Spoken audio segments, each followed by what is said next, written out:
सीखना भी है, सिखाना भी है, सरलता से जीना भी है, सरलता से समझाना भी है। हंसते हंसते गहरी से गहरी बातों को लोगों तक पहुंचाना भी है। और ये हैं गौर गोपाल दास जी। आप सब ने कहीं ना कहीं उनके वीडियोस जरूर देखे हैं, कैसे वो छोटी से छोटी या गहरी से गहरी बात को भी हंसते हुए लोगों तक पहुंचा देते हैं। और इनका ये पुट उनकी बुक्स में भी नज़र आता है। तो जी हाँ, आज हम जिस बुक की बात करने जा रहे हैं वो है एनर्जाइज योर माइंड। इस बुक में उन्होंने बहुत ही अच्छी तरीके से बताया है कि कैसे हम अपनी मेंटल और इमोशनल हेल्थ को स्ट्रॉन्ग रख सकते हैं ताकि एक्सटर्नल इन्फ्लुएंसेस से बचा जा सके। भगवान श्री कृष्ण भी भागवत गीता में अर्जुन से कहते हैं कि हमारा मन बहुत चंचल है, ये हमारा बेस्ट फ्रेंड भी बन सकता है तो ये हमारा वर्स्ट एनिमी भी बन सकता है। इसलिए हमारे माइंड को, हमारे मन को कंट्रोल में रखना बहुत ज़रूरी है। So let's start this video. एक बार गौर गोपाल दास जी 2019 में सिंगापुर में कॉन्फ्रेंस अटेंड करने गए। वहाँ पर उनके लेक्चर के बाद लेक्चर दिया एक रोबोट ने।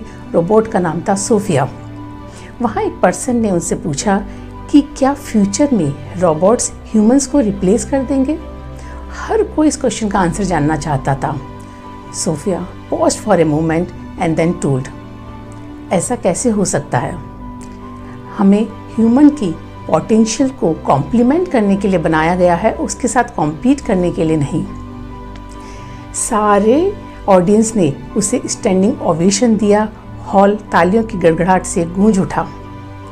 गोपाल दास जी भी उसकी परफॉर्मेंस को देखकर अमेज थे, लेकिन वो बोलते हैं उसमें एक चीज़ मिसिंग थी और वो थी इमोशन।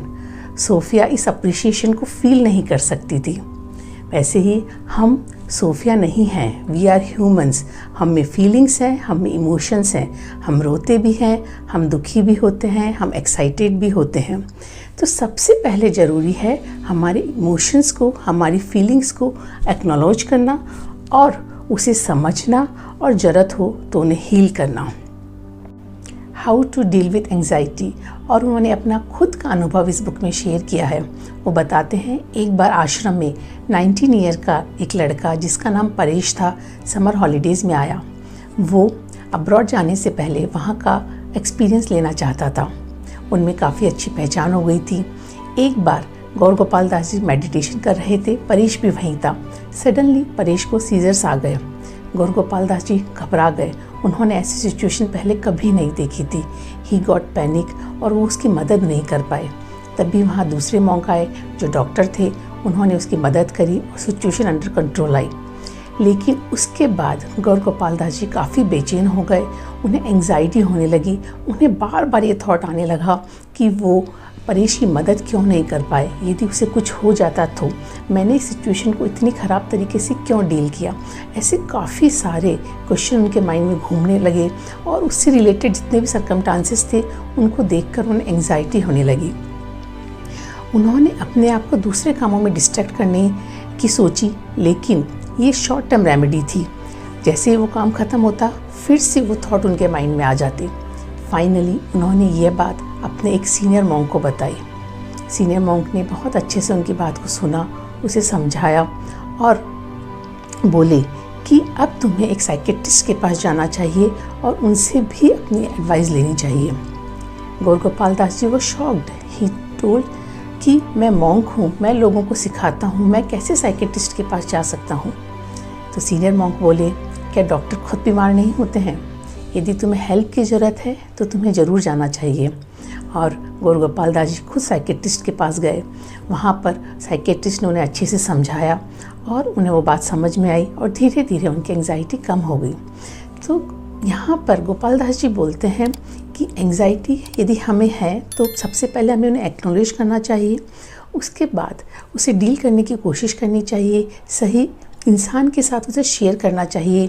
हमारे समाज में, हमारी सोसाइटी में साइकेट्रिस्ट को लेकर काफ़ी टैबू है, लेकिन यदि आपको प्रोफेशनल हेल्प की ज़रूरत है तो आपको प्रोफेशनल हेल्प भी लेनी चाहिए, क्योंकि सही समय पर इसके साथ डील करना बहुत ज़रूरी है। उन्होंने हर चैप्टर के साथ, हर टॉपिक के साथ एक स्टोरी के द्वारा हमें समझाने की कोशिश करी है। साथ में वर्कशीट भी दी है ताकि हम अपने थॉट्स को, अपने माइंड को कंट्रोल में रख सकें। मेडिटेशन की भी काफ़ी टेक्निक्स उन्होंने इस बुक के अंदर बताई है। एनर्जाइज योर माइंड एक बहुत ही अच्छी किताब है। हर टॉपिक के साथ उन्होंने स्टोरी को अटैच किया है। इसमें हंसी का पुट भी है, जोक्स भी हैं, लाइटर मोड भी है, सीरियस मोड भी है। आई एम श्योर यदि आप एक बार इस बुक को हाथ में ले लेंगे तो आपको इसे नीचे रखने का मन नहीं होगा। उन्होंने काफ़ी टॉपिक्स पर बहुत ही सरल तरीके से बात करी है, जैसे कैसे टॉक्सिक लोगों के साथ डील किया जाए, कैसे टॉक्सिक बिहेवियर को हैंडल किया जाए, कैसे हमारी पुरानी कड़वी यादों के साथ डील करें, गिल्ट को, एंग्जाइटी को, डिप्रेशन को, एम्पैथी को। काफ़ी सारे उन्होंने टॉपिक्स इस बुक के अंदर कवर किए हैं। जैसा मैंने पहले वीडियो में भी बताया था कि मेरे ये वीडियोस किसी भी बुक का सब्स्टिट्यूट नहीं है। मैं सिर्फ कुछ एसेंस और कुछ लर्निंग्स इसके साथ आपके साथ शेयर करती हूँ, लेकिन असली मज़ा और असली नॉलेज आपको ये बुक पढ़ने के बाद ही आएगी। सो आप इस बुक को ज़रूर पढ़िए। With this note I am signing off. Keep reading and stay tuned for my next book review. Thank you so much.